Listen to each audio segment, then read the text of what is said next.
hali ya ajali aliyoipata huyu binti, na sisi jana tumepata ajali.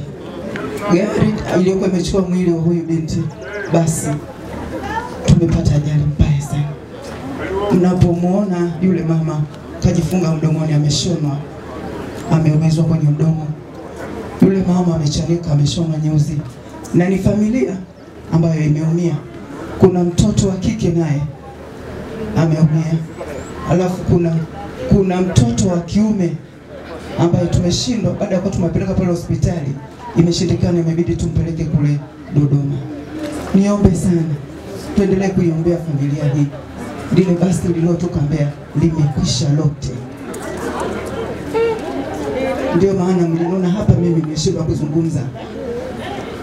Kuna kitu ambacho shetani anainuka katikati yao. Nilikuwa nilisema hilo tu. Asanteni sana. Nashukuru sana mwenyekiti wa Jumuiya ya Wanawake